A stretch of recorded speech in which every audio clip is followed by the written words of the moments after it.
Bonjour et bienvenue à l'Institut des Libertés pour cette dernière émission avant la trêve des confiseurs. Voilà. Donc, vous voyez, je tenais à vous souhaiter un joyeux Noël, une très bonne année. Une très bonne année. Et tout ce qui va avec, dans cette ambiance festive d'aujourd'hui. Alors, en revanche, je vais devoir enlever ça, sinon je vais loucher comme Dalida pendant toute l'émission. Mais l'idée est là, c'était pour vous souhaiter... et vous remercier de nous avoir suivis toute cette année avec la ferveur qui est la vôtre. Ceux qui ont pris l'abonnement à l'Université de l'Épargne aussi, on vous remercie. Ceux qui ont acheté le livre de Charles, on vous remercie aussi. Il est encore temps de le faire. Absolument. Pour vos petits souliers, enfin du moins je l'espère.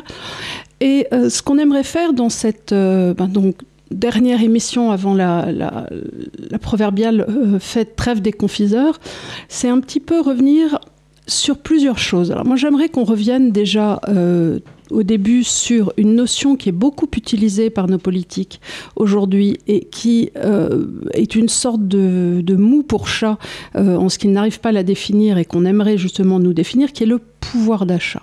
Alors c'est une notion très importante sur laquelle Charles va s'exprimer. Oui. Et ensuite, dans une seconde partie, j'aimerais bien qu'on fasse un peu un tour d'horizon. Bam, il n'est pas d'accord. Le livre est tombé derrière. Le livre est tombé.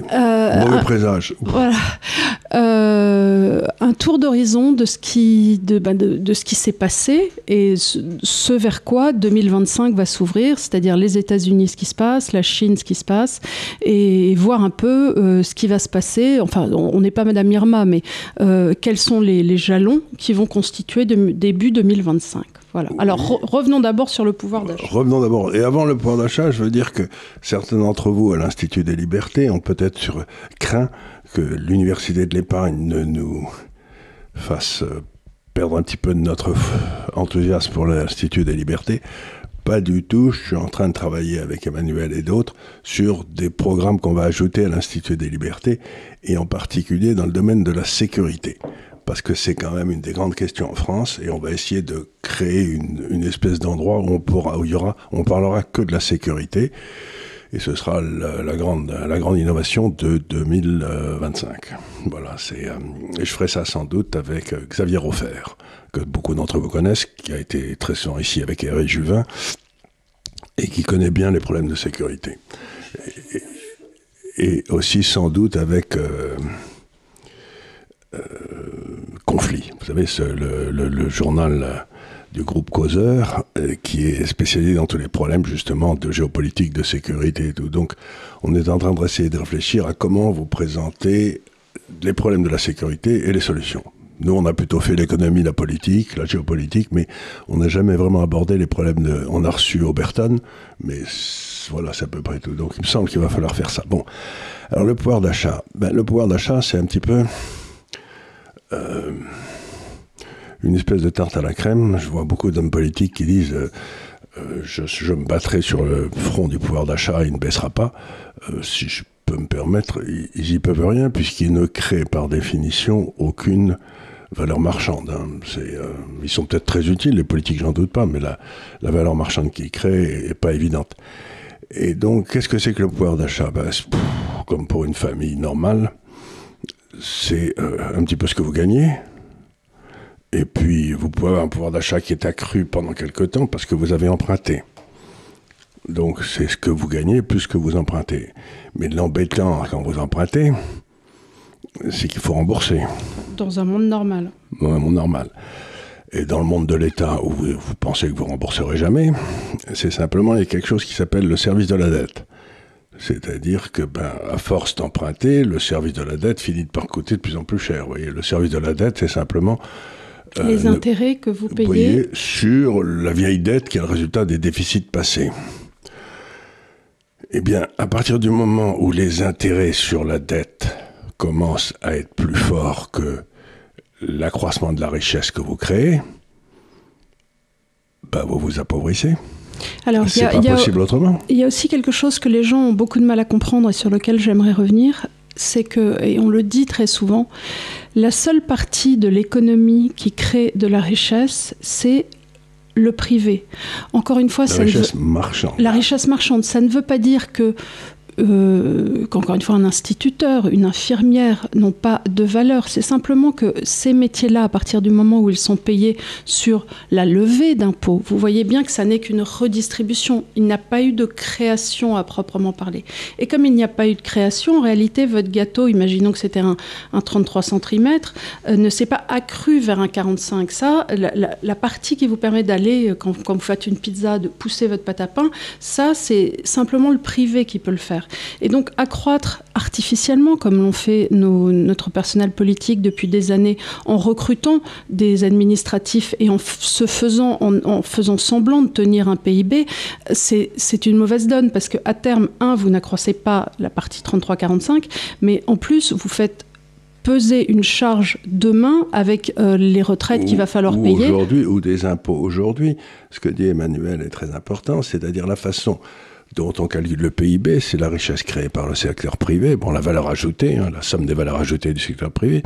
Et comme on ne sait pas calculer la valeur ajoutée d'une infirmière ou d'un professeur ou de n'importe qui d'ailleurs, dans le secteur, puisqu'il n'y a pas de prix, donc il n'y a pas de rentabilité, donc il n'y a pas de valeur ajoutée par définition, ce qui se passe à ce moment-là, c'est que tous ces gens-là, vous dites, leur valeur ajoutée, c'est les salaires que je leur paye. Mais les salaires que vous leur payez, vous les avez piqués à quelqu'un d'autre. Oui, donc il n'y a pas de valeur ajoutée. Encore une fois, ça n'est qu'une grande redistribution à l'intérieur de l'État. Ils ne sont payés, et là où c'est encore pire, c'est que dans un monde normal, normalement, la fonction administrative ne devrait être payée que par les impôts levés. Or, depuis 1974, ce qui se passe, c'est qu'en plus, on recrute des fonctionnaires que l'on paye avec de la dette. Ce qui veut dire que les points de PIB qu'on a créés artificiellement en recrutant des personnels administratifs en plus sont payés par une dette qui elle-même va engendrer un service. Qui sera des impôts sur nos enfants et nos petits-enfants. Voilà. Parce que la dette, il faut que vous en souveniez bien, la dette, ça n'est que de l'impôt différé. C'est-à-dire qu'aujourd'hui, à partir du moment où la dette devient immense et les intérêts de plus en plus importants, qu'est-ce que ça veut dire ? Ça veut dire que nous ne sommes plus en démocratie, puisque la définition même de la démocratie, c'est le vote de l'impôt par les citoyens, leurs représentants. Là, vous mettez des impôts sur des gars qui vont devoir les rembourser dans 20 ans, mais qui ne les ont pas votés. Et ceux qui ont dépensé l'argent, c'est leurs parents. Donc c'était le principe américain à l'origine de la Tea Party, no taxation without representation. Voilà, vous ne pouvez pas me taxer si je ne suis pas représenté. Et par définition, la personne qui n'est pas encore née ne peut pas être représentée. Ne peut pas être représentée. Et en tout cas, elle n'a pas voté. Donc, pour arriver à une vraie démocratie, si jamais on essayait d'y retenir, parce qu'on n'est plus du tout dans une démocratie, il faudrait rendre le déficit anticonstitutionnel. Évidemment. C'est-à-dire que personne n'a le droit de proposer un budget en déficit, surtout pas les hommes politiques. Donc je reviens maintenant à la fonction de pouvoir d'achat. Donc le pouvoir d'achat déjà en France, ça a été ce qui gagnait, le secteur privé, plus le secteur public empruntait pour payer des gens. Bon. Et maintenant on arrive à un moment, c'est ce qu'on a essayé d'expliquer à plusieurs reprises, où le service de la dette devient tellement important. Je crois qu'il est 2 ou 3 fois le budget de la justice, par exemple, tu l'avais dit. La justice tourne à 11 milliards et le service de la dette est à entre 50 et 60 milliards à ce jour. On est plus de 60 milliards. Donc, et la moitié de cette dette... Alors, dans un pays comme le Japon ou la Chine, la dette est détenue par les locaux. En interne. On avait vu ça avec l'Italie. C'est une énorme différence. Donc ça veut dire que si on paye des intérêts à quelqu'un, ça va dans le fond de celui qui est à gauche pour celui qui est à droite qui a de la dette. Et par ailleurs, ce sont des pays qui aussi ont leur propre monnaie. Donc, pas l'Italie. Pas l'Italie, bien sûr, mais je veux dire le Japon. Donc, si à un moment, elle décide de racheter sa dette ou d'écraser sa dette, de dire on vous donne 2 pour 3, on vous donne 1 pour 3, voilà, ce sera une affaire interne. Ce sera une affaire interne. Tandis que là, il y a la moitié de notre dette, au moins, qui est détenue par des puissances, par des étrangers. On ne sait pas. Et d'ailleurs, ce qui est très étonnant, encore une fois, une absence de démocratie, c'est qu'on ne réussit pas à savoir qui. On ne sait pas. Alors, quand je regarde les bilans d'un certain nombre de grands fonds de pension en Europe, comme les fonds de pension hollandais, je me dis, il y a évidemment une partie de la dette, on la voit. Mais je ne sais absolument pas. Et celui qui, dans le fond, on sait que la Chine doit en avoir à peu près 20%. La Chine en a à peu près 20%. Mais vous vous rendez compte à quel point ça donne un élément de pression sur le gouvernement français en disant, si vous n'acceptez pas que, par exemple, Mercosur, on va plus acheter votre dette. Oui, si ça se trouve. Donc et ça donne un élément de chantage. Encore une fois, je reviens toujours à la même chose, vous me direz je suis gâteux, mais c'est une perte de souveraineté. Et une fragilité. De sorte que c'est une fragilité inhérente à notre pays. Et donc, maintenant, qu'est-ce qui va se passer? Eh bien, il y a toute une série de gens. Vous pouvez faire une espèce de distinction en France entre ceux qui sont payés par leur travail, je sais pas, l'ouvrier, le cadre de L'Oréal, j'en sais rien, ils sont payés par leur travail. Le cordonnier, le crémier, ils sont payés, le boulanger. Ils sont payés par leur travail, et ceux qui sont payés par des transferts. Dans ceux qui sont payés par des transferts, il y aura ceux qui sont payés par des transferts, comme justement les professeurs, les instituteurs, les infirmières, etc., qui font un travail. Et puis il y a une partie importante de ces transferts qui vont par des gens qui ne sont pas, qui ne travaillent pas. Alors là-dedans, il y en a deux. Il y a les retraités. Et puis il y a ceux qui ne travaillent pas du tout alors qu'ils pourraient. Oui. Bon, je ne porte pas de jugement de valeur, mais il y a beaucoup d'argent qui part vers cela. Dans les transferts sociaux, il est certain qu'à partir du moment où on a eu, depuis 1974 à nouveau, une politique d'ouverture des frontières sans véritablement de choix, on se retrouve forcément avec un certain nombre de passagers clandestins qui ne devraient pas être les nôtres. Voilà. Et par exemple, en Allemagne, où ils commencent à se poser des questions sur ces transferts à des gens qui ne travaillent pas, il y a un mouvement populaire, il va y avoir des élections en Allemagne d'ailleurs, il y a un mouvement populaire assez fort pour qu'on renvoie les Syriens dans leur pays. Parce qu'il y a sur les 2 millions de Syriens, je crois, qui sont arrivés, ou 1 million, je ne sais plus, 1 million je crois, qui sont arrivés en Allemagne, il n'y en a que 1 sur 5 qui travaillent. 4 sur 5 reçoivent des subventions et ne travaillent pas. Et certains depuis 10 ans, quoi. La guerre civile en Grèce, c'était il y a 10 ans. En Syrie, c'était il y a 10 ans. Donc, à un moment dans les années qui viennent, on ne va plus pouvoir emprunter. Et donc, il va falloir faire des coupes dans ces transferts. Alors, les retraités, les infirmiers, tout ça, je ne vois pas pourquoi on devrait couper, mais il va se poser de façon très nette, et ça n'est pas être raciste, hein, il va se poser de façon très nette, est-ce qu'on continue à payer des gens? Mais et ça, je n'ai pas la réponse. Nous n'avons plus les moyens de payer ce système social qui est imposé depuis un moment par une certaine gauche, au détriment des Français qui travaillent. Encore une fois, on a tous en tête cette image de la Révolution française avec le tiers-État qui portait sur son dos la bourgeoisie, et le clergé et la noblesse. Et c'est un petit peu le sentiment que ça donne pour les gens qui payent l'impôt sur le revenu. Te dis, on ne peut pas continuer avec, par ailleurs, des écoles qui fonctionnent de plus en plus mal, des hôpitaux où on est capable d'attendre 48 heures sur des brancards avant d'être soigné. On l'a tous vécu. Pour finir, se dire finalement je vais aller dans le privé parce que je peux me le payer, mais est-ce que c'est bien normal? Non, c'est pas normal. Et tout est à l'avenant. Tout est à l'avenant. Donc le vrai problème, c'est que ce qui va se passer, c'est que dans les 2-3 ans qui viennent, je sais pas très bien parce que je suis pas mal à Myanmar, encore une fois, mais ce qui va se passer, c'est tout à fait inévitable, c'est qu'il va falloir que la population française décide de qui va prendre l'énorme baisse de pouvoir d'achat qui se profile. Imaginons qu'on continue dans les transferts à l'heure actuelle. À ce moment-là, mettons qu'on ait 80% de la richesse qui soit créée et 20% qui sont empruntés. Du pouvoir d'achat. 80% du pouvoir d'achat, 20% qui sont empruntés. Eh bien, si on ne fait rien sur les 20%, on ne pourra plus... Donc, notre niveau de vie va baisser de 20% pour l'ensemble de la population. Et il faudra se poser la question à ce moment-là, est-ce qu'on aménage cette baisse dans la population au détriment de ceux qui ne travaillent pas ou pas?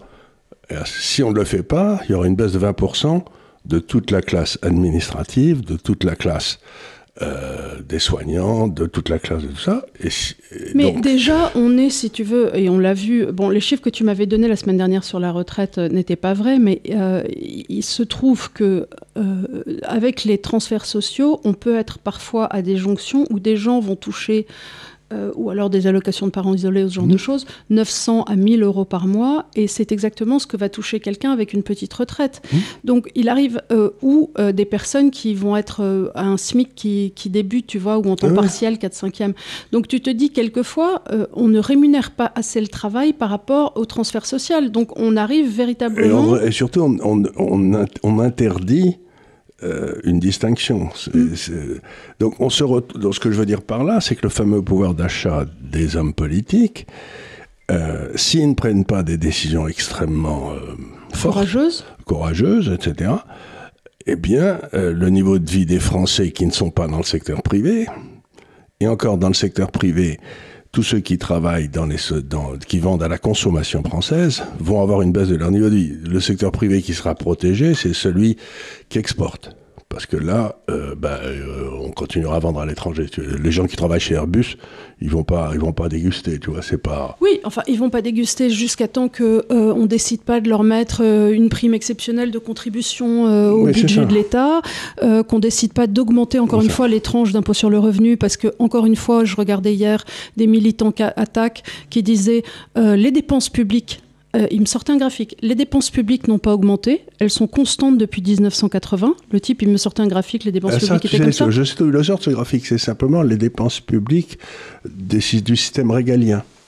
Donc, ils te disent... Donc, il a viré le territorial, il a viré le territorial et il a viré les transferts sociaux. Voilà. Donc, il te dit, dans le fond, l'État, il coûte pas cher. Mais c'est vrai, aujourd'hui, l'État, le système régalien, je crois qu'il coûte 5% du PIB. Encore une fois, la justice, 11 millions. 11 milliards. À côté de ça, les transferts aux associations, 23 milliards. Ouais. C'est ce que je disais la semaine dernière. On a deux...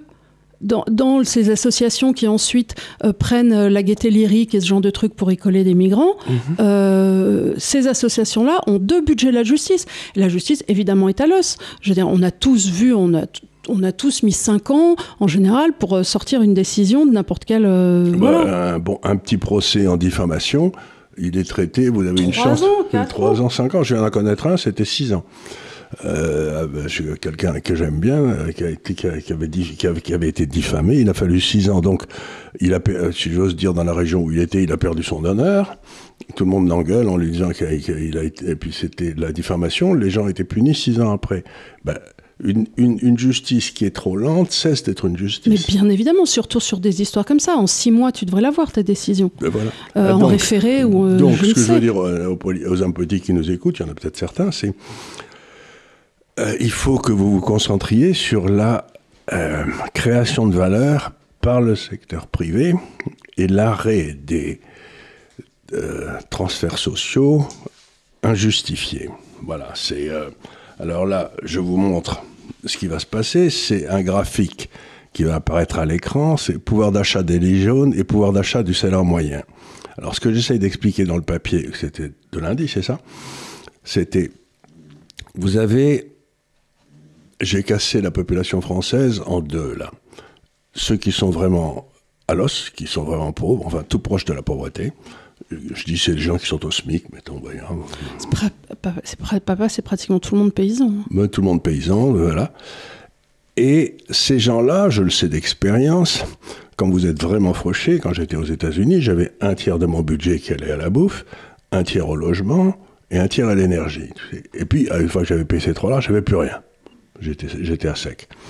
On se bouffait les doigts. On se bouffait les doigts. On bouffait. C'était, à l'époque, imagine-toi que c'était à la fin des années 60, je bouffais, notre budget nourriture était de l'ordre de 10 dollars par semaine. Par semaine. C'était pas...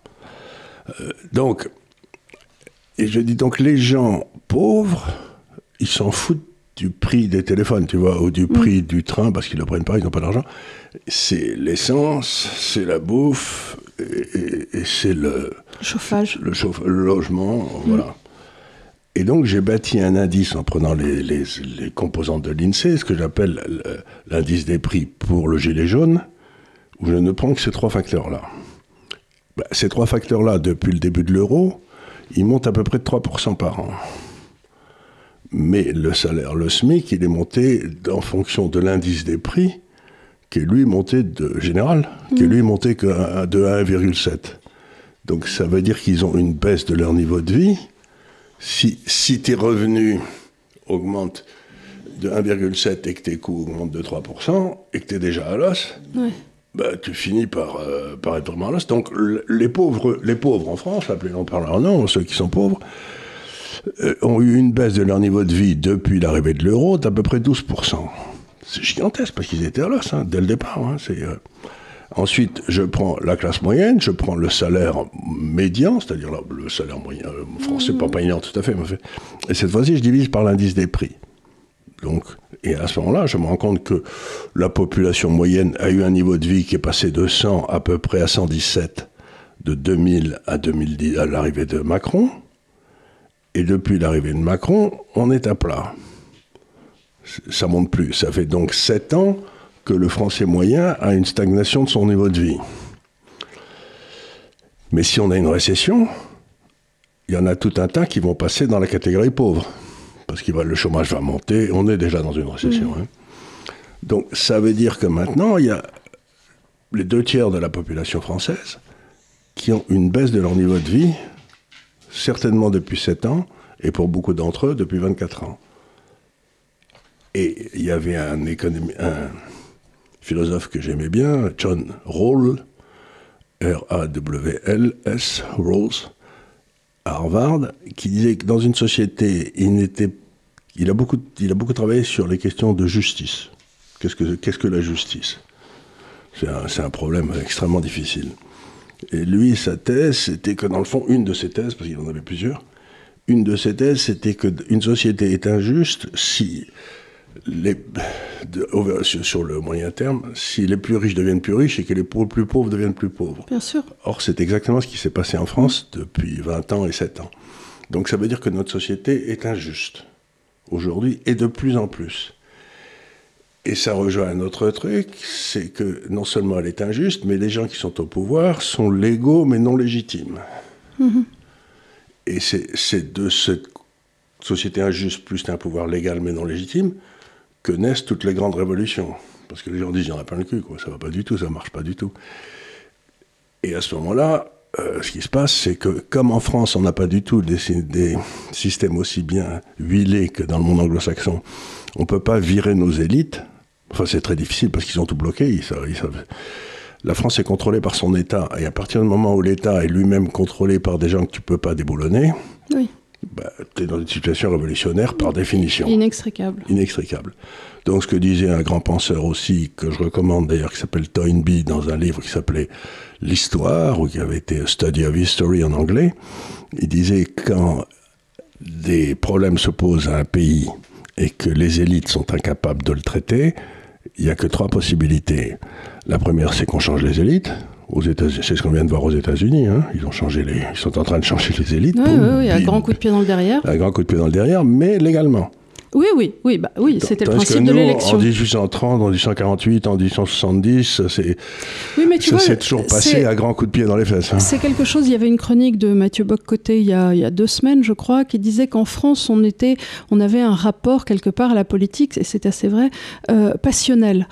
On ne pouvait absolument pas passer par la rationalité, et quelque part, les autres pays nous regardent toujours justement en se disant qu'est-ce qui va encore se passer de complètement fou et complètement hors cadre en France, c'est-à-dire que Edmund Burke, quand il regardait les prémices de la Révolution française, il avait parfaitement analysé, il avait dit tout ce qui allait se passer, et ça s'est passé comme il disait. Et ça s'est passé, et il n'y a qu'en France qu'on a fait ça. Un petit peu en Angleterre, où ils en ont raccourci 2-3, mais...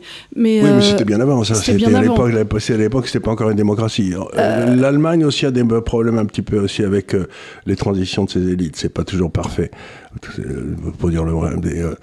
Donc, ce que j'essaie de dire là, c'est que, changement du personnel politique. Le deuxième, c'est un changement de régime. On fait sauter la 4e et on crée la 5e avec De Gaulle. Bon, ça va. C'est un peu une présomption fatale aussi. Absolument, tout à fait. Les Français, oui, ceux qui sont en haut passent leur temps à expliquer qu'ils font très très bien le travail et qu'il n'y a aucun problème. Ils sont très contents puisqu'ils pètent dans la soie. Mais les gars en dessous, ils disent... Et ils se reprennent les uns avec les autres. Là, on nous parle de... On ne venait ramener Bayrou. Oh, non, mais... On va nous ramener Bayrou de secours, comme disait je ne sais qui, parce que j'ai trouvé ça très bon comme jeu. Mais Bayrou, c'est quand même, quand il a été au plan, le plan existe toujours en France, le plan. Non, mais le gars, il est là d'aussi, enfin, je sais pas, d'aussi loin que je me souvienne, je voyais Bayrou, quoi. Ouais, j'ai jamais bien compris. Toujours en train d'essayer de devenir quelque chose. Mais ce qui avait d'étonnant, c'est donc, le plan, si vous voulez, je crois qu'il a multiplié par 7 le budget du plan. Pour ne rien faire. Il y a eu, je crois que c'était quelques centaines de milliers d'euros, le budget du plan, c'était devenu un truc complètement mort. Et maintenant, c'est plusieurs millions d'euros. Donc, et il n'a rien sorti. Donc, c'est ce gars-là qui doit couper les frais. Enfin, on se dit, c'est n'importe quoi. Bon. Je crois que la ville de Pau est en déficit et a doublé 2 fois. Il a augmenté les dettes de 60 millions. Oui, c'est ça, voilà. Donc il nous a fait une Hidalgo. Et puis, c'est très laid, en plus. Pau, qui est une ville charmante, maintenant, ça ressemble à une zone. Et la troisième solution, c'est ce qu'on a vu quand, je sais pas, les Espagnols sont arrivés en Amérique du Sud, c'est la fin de la civilisation de l'époque, telle qu'on est. Ou bien quand les Arabes sont arrivés en Égypte ou dans tout le Moyen-Orient, ça a été la fin de la civilisation chrétienne là-bas, quoi. Et l'épuration ethnique, donc, parce qu'il n'y a plus de chrétiens maintenant. Donc, ce que je veux dire par là, c'est que la France va maintenant, à l'évidence, où il faut changer les élites, où on va avoir un changement de régime, où il n'y aura plus de France d'ici 20 ans, quoi. C'est à peu près ça, la civilisation française aura disparu. Alors, ce dont on a très peur et dont on a beaucoup parlé, c'est effectivement, avec ce genre de personnalité, une sorte d'accélération vers un fédéralisme européen qui nous pend au nez. Mais tu as vu, en Allemagne, ils sont comme des fous. Il va y avoir des élections. Il va y avoir des élections. J'aurais aimé transiter, vers l'Allemagne pour ouvrir un petit peu le débat sur ce que va nous donner 2025. Alors, on a vu que là, des élections vont être anticipées, puisque Olaf Scholz a perdu la confiance de son gouvernement. Par ailleurs, pour ceux qui nous suivent, on vous avait fait un dossier sur lequel je vous renvoie sur l'Allemagne, en expliquant qu'effectivement leur marge brute d'autofinancement était aussi à l'os, que l'euro les amenait aussi dans cette situation. Et les imbécilités qu'ils ont fait avec l'énergie. Avec l'énergie et les miroirs magiques. Et maintenant, ils refont du charbon en Allemagne. C'est pour vous dire si c'était malin. Voilà. Mais en attendant, comme disent les Anglais, ils sont stuck between a rock and a hard place pour le temps qui est, donc ils sont littéralement à un endroit quand même très difficile. Mais ce qui est intéressant, c'est qu'ils s'arrivent dans une situation qui est pas bonne, mais qui est moins mauvaise que la nôtre, et que les Allemands, les autorités allemandes, enfin les chrétiens démocrates, qui représentent un peu la droite, ont comme objectif de resserrer les boulons comme des fous en Allemagne. Oui, d'épargner comme des fous. Et que la grande incertitude, ce que va faire la AfD, qui est un peu plus à droite que le Rassemblement national, ce qui n'est pas très dur d'ailleurs.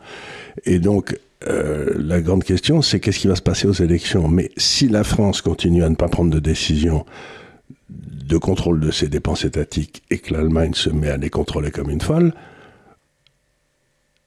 ça ne peut pas marcher, puisqu'on est dans la même monnaie. Tu vois ce que je veux dire? C'est que dans le cas de la France, la monnaie devrait s'écrouler. Dans le cas de l'Allemagne, la monnaie devrait monter. Mais, je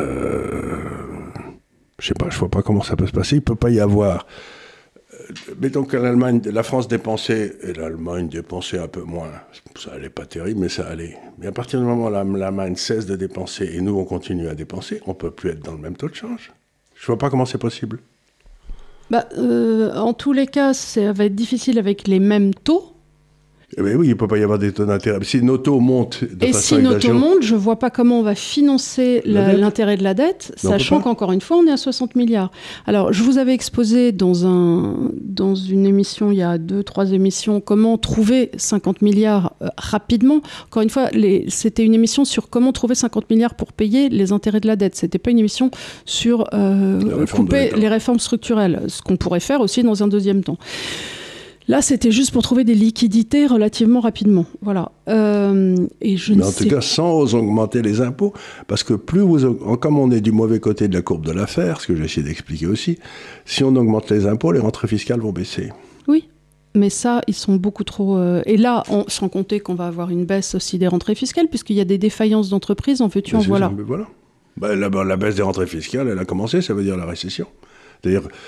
Et à ce moment-là, la Caisse des dépôts et consignations nous a expliqué qu'il n'y aurait pas de récession, ce qui nous fait hurler de rire parce qu'on est évidemment, on est déjà dedans. Donc les mecs qui sont au milieu de la mer Rouge, ils disent non, pas du tout.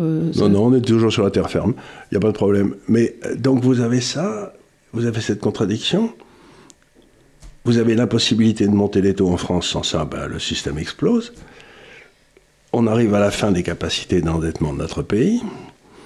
Et les gens vous parlent du maintien du pouvoir d'achat. Mais s'ils avaient un petit peu de courage, ils tiendraient le discours de Churchill en 1940, du sang et des larmes.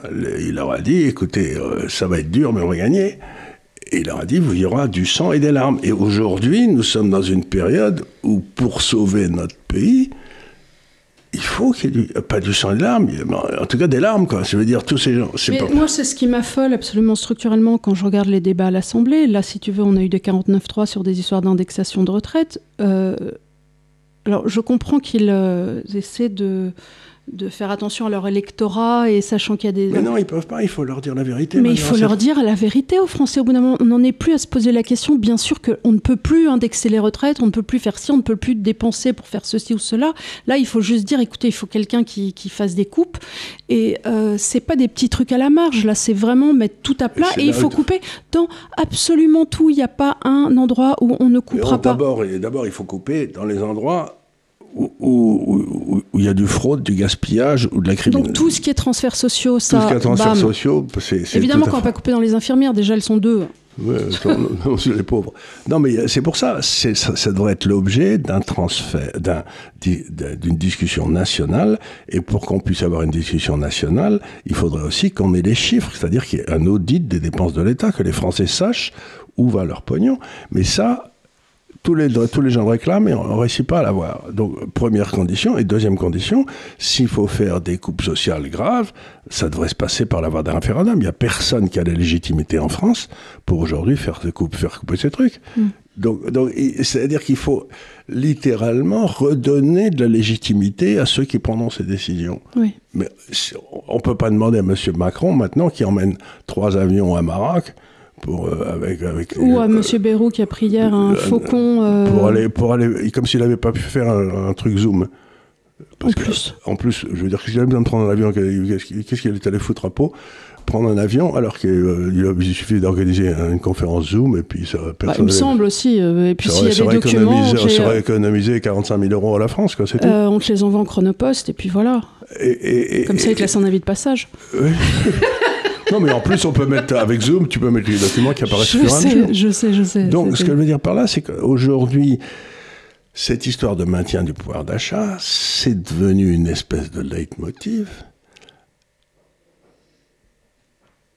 Et je peux vous dire tranquillement aux gens qui nous écoutent, il n'est pas possible de maintenir le pouvoir d'achat de la population française dans les années qui viennent. Ça n'est simplement pas possible. Donc, il faut dire aux gens, on a fait beaucoup de bêtises. Vous virez tous les gars qui ont fait ces bêtises, et maintenant, on va se retrousser les manches et on va s'y mettre tous ensemble. Mais on ne peut pas continuer à prétendre qu'on va à la fois ne pas dire la vérité aux Français et avoir un maintien du pouvoir d'achat, ce qui est une façon de leur mentir. Donc, je dis aux gens, c'est cesser les mensonges, c'est finir les mensonges. Oui, tu as tout à fait raison.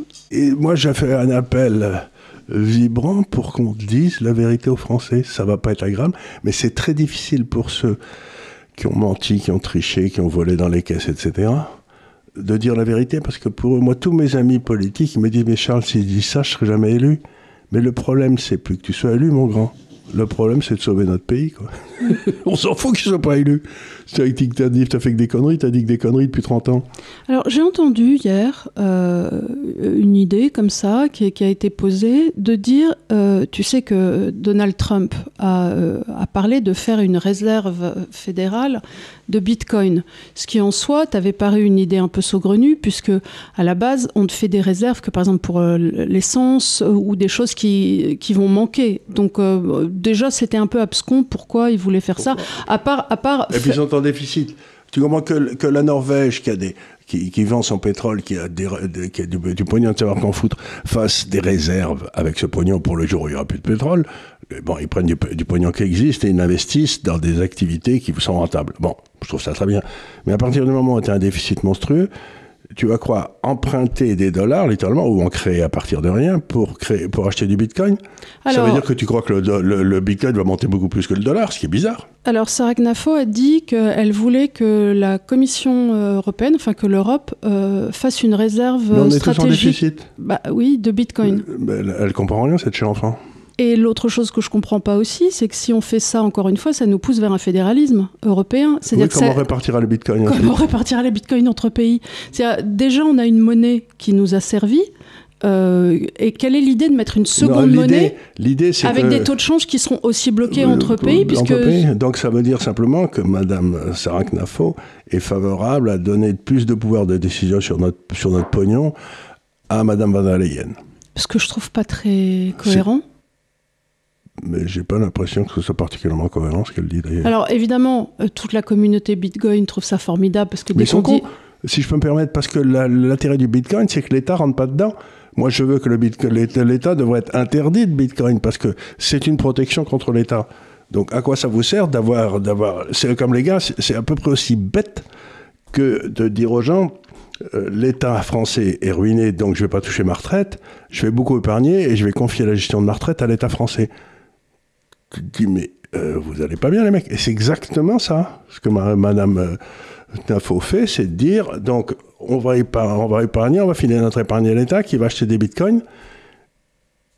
Et pourquoi vous achetez pas les bitcoins si elle veut avoir des bitcoins, qu'elle en achète, mais surtout qu'elle ne demande pas à l'État. Bah, c'est ce que je trouve aussi. Achetez-en, allez-y. C'est drôle, c'est un peu comme... Mais ne demandez rien à l'État, surtout plus rien. Il faudrait que Mme Knafo comprenne que l'État, ça n'est pas une poire pour la soif.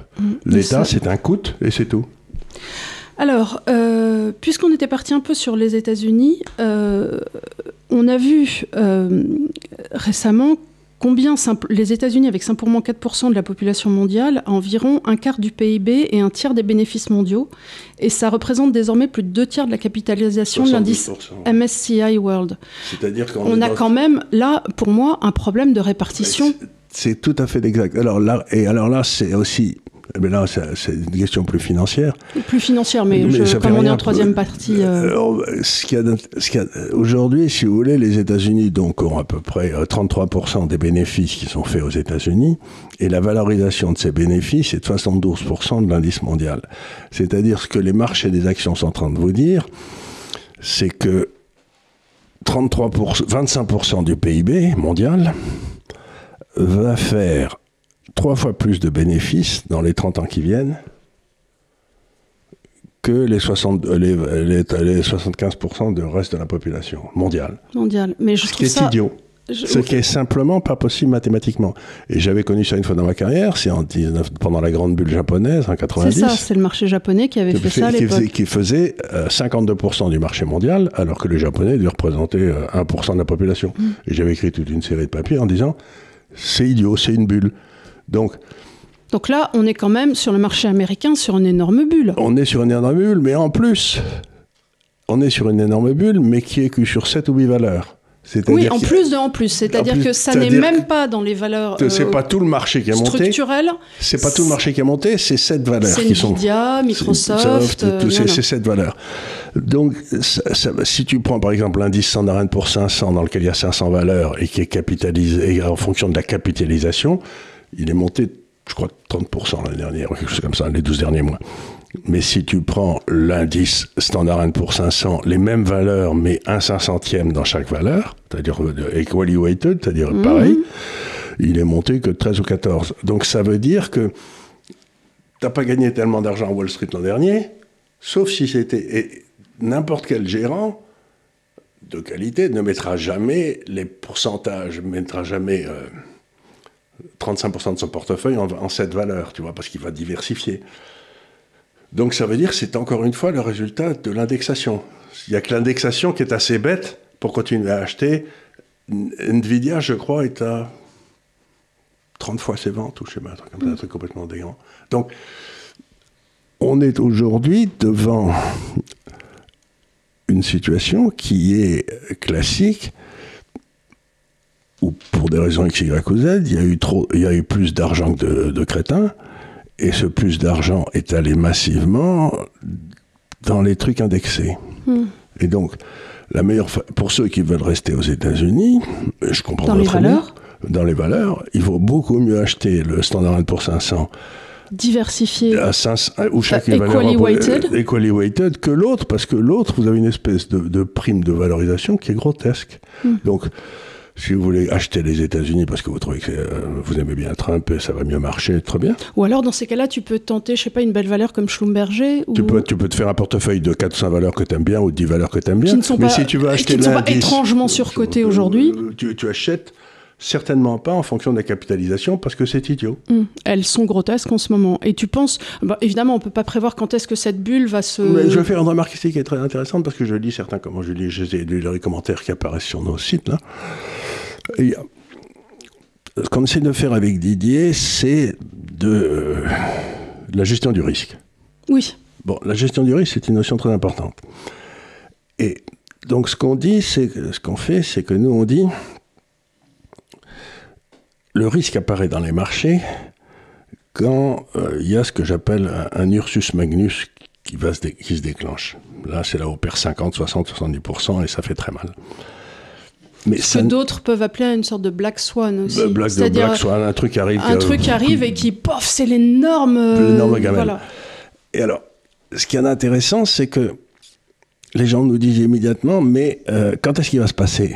Je leur dis, j'ai pas la moindre idée. Ils me disent, mais alors pourquoi vous en parlez ? Parce que je peux repérer, en regardant un certain nombre de choses, les conditions qui doivent être réunies pour qu'on ait un Ursus Magnus. Et alors, ce que je dis aux gens, je les repère, et j'essaye de mesurer la distance où nous sommes par rapport à l'ensemble des conditions. Mettons que l'ensemble des conditions soit là et que nous soyons là, plus je me rapprocherai des conditions, plus le risque augmente. Mais c'est-à-dire, il va y avoir une avalanche. Mais je n'ai aucun moyen de savoir si ça va être une avalanche D'abord, tu ne sais pas d'où elle va partir. Et surtout, si ça va être une avalanche qui va faire 1 km, qui va faire 12 km, tu vois, donc ça va être un petit truc qui pète. Et donc, ce que j'essaye de dire aux gens, c'est plus vous vous rapprochez de la probabilité d'un Ursus Magnus, moins vous devez avoir d'actions, ou d'obligations si c'est un Ursus Magnus, dans les obligations. Et donc, tu essayes de gérer ton risque, non pas en fonction de la volatilité du portefeuille, mais de la probabilité d'arriver de quelque chose de très gros. Et c'est ce qu'on fait. Et aujourd'hui, c'est pour ceux qui s'intéressent, je dis la probabilité d'un Ursus Magnus dans les actions n'est pas forte. Donc on peut garder les actions. La probabilité, d'après les calculs qu'on fait, d'un Ursus Magnus dans les obligations, il a commencé d'ailleurs, c'est Ursus Magnus, est très forte. Donc vous m'avez entendu dire depuis un an et demi, mais si vous voulez des actions, vous en avez, mais vous n'avez pas d'obligations. Sauf les obligations chinoises, bien sûr. Mais donc ce que j'essaie de dire, c'est que et les gens me disent, mais vous parliez déjà de la probabilité d'un Ursus Magnus il y a 5 ans. Ben, je leur dis oui, puis ça ne s'est pas passé. Mais parce qu'ils sont repartis dans l'autre sens. Donc le fait que je devienne prudent quand on s'en rapproche, et que ça ne soit pas passé, ben oui alors. Bah du coup, vous n'avez pas été pris dans l'avalanche. Oui, ben, elle n'a pas eu lieu, mais tant mieux. Mais à partir du moment où ça s'est écarté, on est revenu dans les actions. Tu vois, c'est ce qu'on a fait. Donc, il y a une espèce de demande pour que je vous dise que le prochain crack va commencer le 21 juillet à 3h30 de l'après-midi.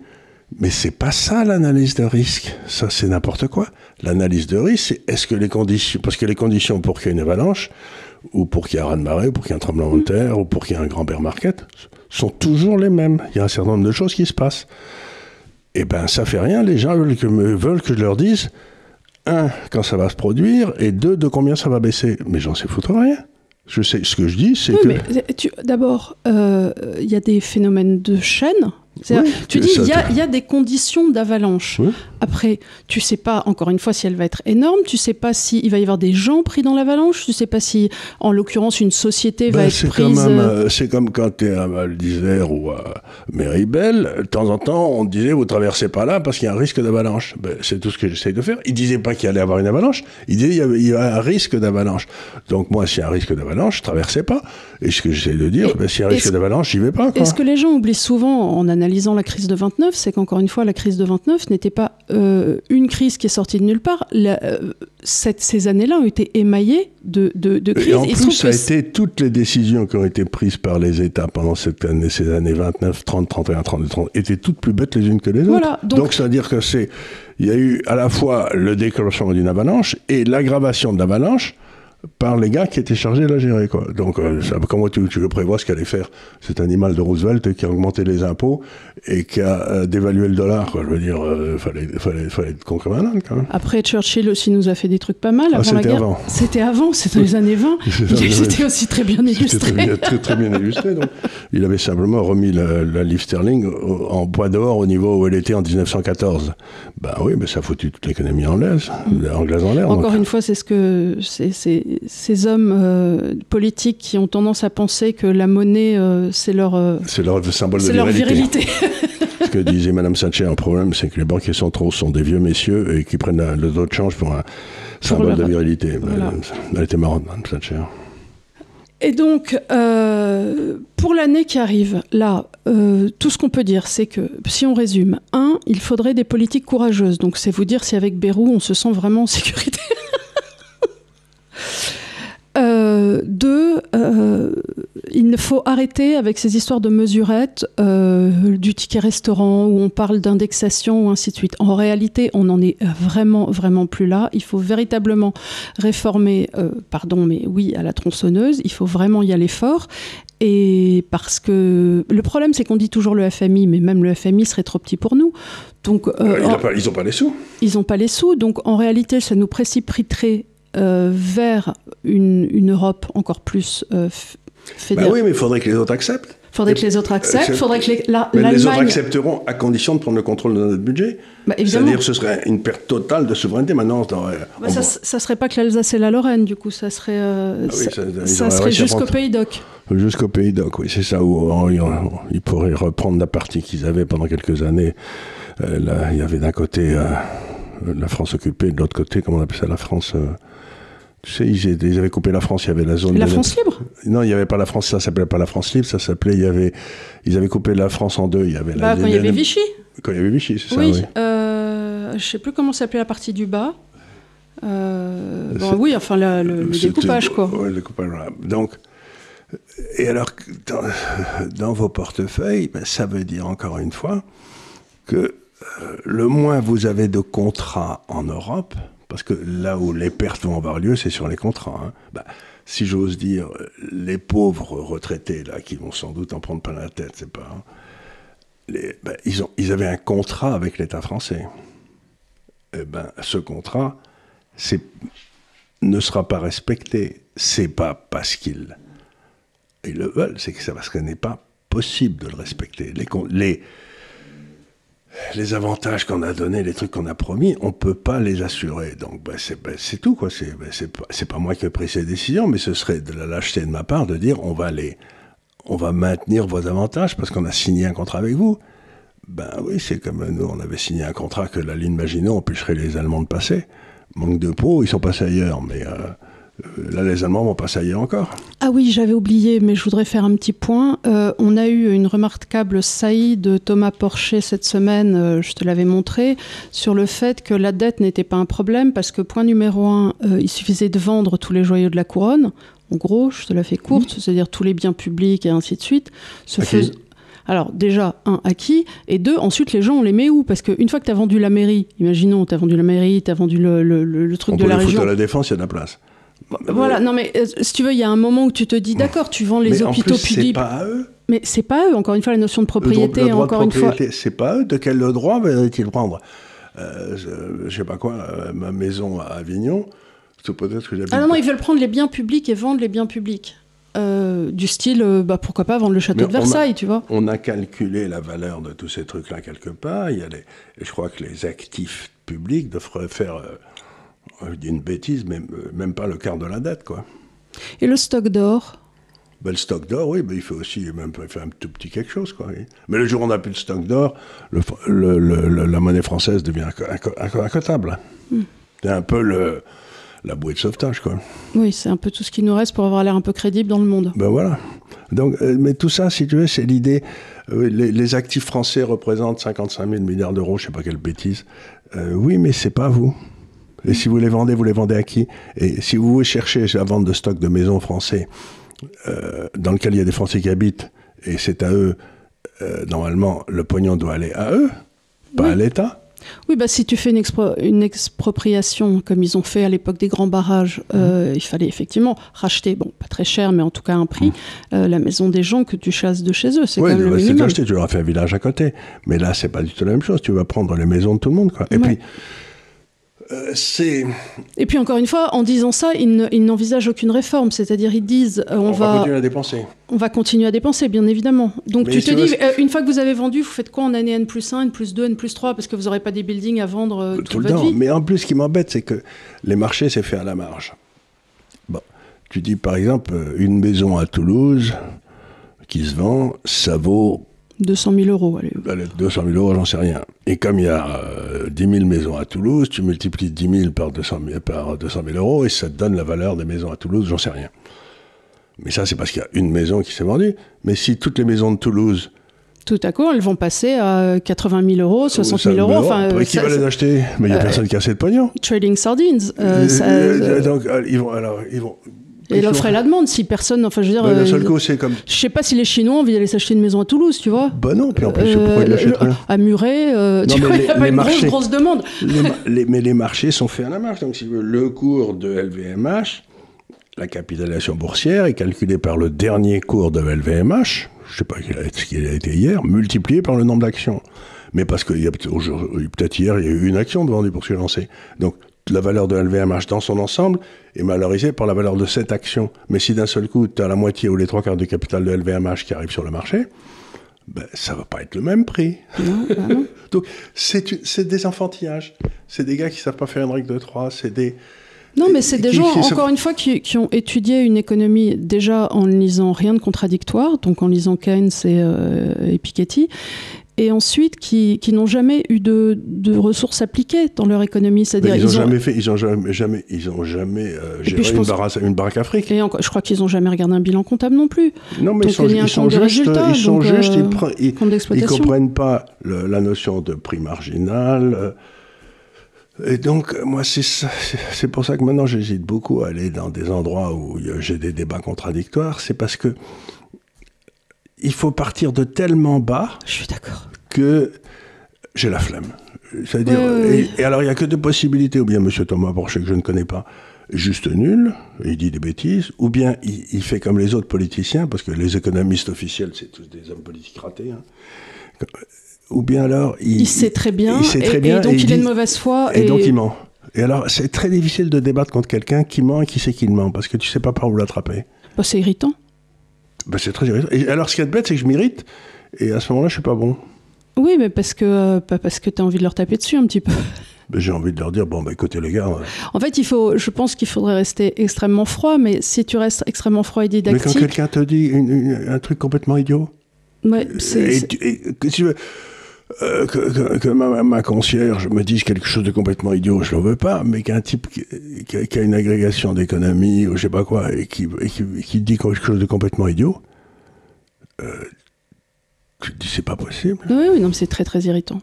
C'est un peu le problème des réseaux sociaux parfois aussi, c'est que, d'abord on a tous nos bonnes et nos mauvaises journées, et quelquefois les gens disent des trucs parfaitement stupides que tu as de mauvaise façon et que tu as déjà expliqué 15 fois, et oui, c'est irritant. Oui, c'est irritant. Donc, c'est pour ça que l'éducation à l'école et tout, quand j'étais enfant, c'était quand même le gars qui savait qui en enseignait à des gens qui ne savaient pas. Et aujourd'hui, on est dans un monde où les gens qui savent rien débattent d'égal à égal avec des gens qui ont passé leur vie à essayer de comprendre quelque chose. Mais c'est quand même hallucinant que et même dans les domaines de la finance, tu vois arriver des gamins qui sont pas loin d'être des influenceurs, parce qu'ils ont une petite gueule ou ainsi de suite, qui ont genre un blog personnel, et sous prétexte qu'ils ont un blog personnel et qu'ils ont lu des livres, ils viendraient t'expliquer qu'ils peuvent discourir avec toi. Je dis, bah non, tu vas te calmer Jean-Pierre, parce que... Non, c'est pas ça. C'est pas que je veux pas, c'est que...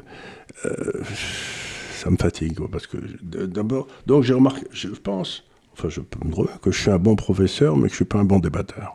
Non, mais attends, d'abord, c'est des métiers différents, et puis tu as tout à fait le droit de ne pas avoir envie de débattre avec des gens qui sont de mauvaise foi, ce qui est souvent le cas. Ou incompétents, et qui prétendent qu'ils ne le sont pas. Oui. Et moi, puis, j'allais pas... Quand j'étais jeune, j'allais pas débattre avec Raymond Aron et tout. J'écoutais avec beaucoup d'autorité, avec beaucoup de... Tu vois, de modestie. Si c'est un mot qu'on peut encore employer de nos jours, la modestie. Oui, voilà. Parce que... Alors, qu'est-ce qu'il y avait d'autre encore ? Je crois qu'on a fait un peu le tour avant notre trêve des confiseurs, parce que le reste des sujets, je vais les traiter pour l'Université de l'Épargne. Voilà. Donc, encore une fois, merci pour tout. Donc, pour résumer, à l'Institut des Libertés, on a commencé par écrire des papiers, qui étaient souvent d'ailleurs des commentaires sur des livres qui avaient été précédemment publiés. Et puis, on a compris il y a quelque temps, déjà un grand moment, que la formation passait par le visuel. Donc, on est passé au côté visuel. Vous voyez, ça s'améliore tout le temps. Et puis, on s'est rendu compte aussi que les gens avaient besoin qu'on les aide à gérer leur épargne. Donc, on a créé l'Université de l'Épargne. Mais à chaque fois, c'est parce qu'on a eu des contacts avec vous et qu'on s'est dit, mais de quoi ont-ils besoin ? Et donc maintenant, on pense qu'il y a quelque chose vers la sécurité, on va aller vers la sécurité. Mais si vous avez des idées des endroits où on doit aller, vous nous le dites. Nous, on est là pour ça, à condition qu'on soit capable de le faire. Parce que je ne vais pas vous mettre à vous parler de médecine, ça, je ne suis pas compétent. Non. Voilà, c'est un peu ça l'idée. Encore une fois, merci pour tout. Ou de la collection automne-hiver. La collection automne-hiver, ça je suis pas très balèze non plus. On pourrait faire des cours sur les bandes dessinées, parce que là, jusqu'aux années 80, après les années 80, c'est devenu nul, mais jusqu'aux années 80, c'était bien les bandes dessinées. Ouais. Oui, c'est vrai que tout ce qui est rubrique à braque, je pense que tu es incollable. Tout ce qui est concombre masqué. Concombre masqué, rubrique à braque, le Valérian petit Nicolas, Valérian et Laureline, tout ça, je suis absolument incollable. Ouais, incollable. Mais pour ceux que ça intéresse, il y a 2 livres que vous devez lire ce sera vos lectures de Noël. C'est Le Nid des marsupilamis. Ça vous apprend ce que c'est qu'être un père de famille. C'est vachement important. Et dans le domaine de la science politique, le Strumpfissime, c'est quand même ce qu'on a fait de mieux sur la Constitution de la 5e. C'était par Peyo. C'est à mourir de rire, parce que vous avez tellement l'impression que vous voyez...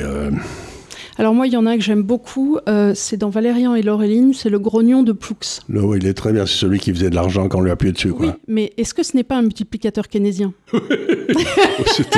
En tout cas, c'est un gars qui crée... Le grognon de Ploux. C'est celui qui, on lui appuyait dessus et il crachait des pièces. C'est comme ça que j'appelle ma fille quand on la nourrit pas à heure fixe. C'est mon petit grognon de Ploux, c'est que tu lui donnes... En fait, on lui donnait un diamant, puis il refaisait des diamants, mais après, il était tout grognon. Il n'aimait pas le faire. Il n'aimait pas le faire, oui. Sinon, il était tout rose, et puis quand il faisait un grognon de Ploux, après, il était une sorte de petit... une espèce de rat. Comme un ragondin. Enfin, comment ils s'appelaient ceux qui ont donné le Covid, là, soi-disant Ah oui, ceux qui avaient des écailles sur le dos. Oui, Là, c'était un peu ça, un grognon de Ploux. Il était plus gros. Un pagolin. Une sorte de pagolin. Un petit pagolin. Ouais, mais voilà, on a dit. Mais surtout pour la science politique, lisez le Strumpfissime. Le Strumpfissime. Ça, c'est quand même très bien. Très important. Oui, voilà. Écoutez, je suis ravie d'avoir encore une fois passé une année avec vous. On va vous laisser donc un petit peu, pour cette trêve des confiseurs, reprendre 2 fois de la dinde et des marrons glacés. Et des marrons glacés et force bûche et tout ce qui va avec. Et on se retrouvera à la rentrée pour d'autres sujets qui vont nous faire 2025. Mais je peux vous assurer qu'en 2025, vous n'aurez pas de mal à maigrir. Oh. Écoute... Déjà que tout augmente et qu'on n'est pas payé plus. Écoute. Voilà. Je vous dis à très bientôt et merci encore de nous suivre. Mettez des pouces. À très bientôt. Merci. Merci beaucoup.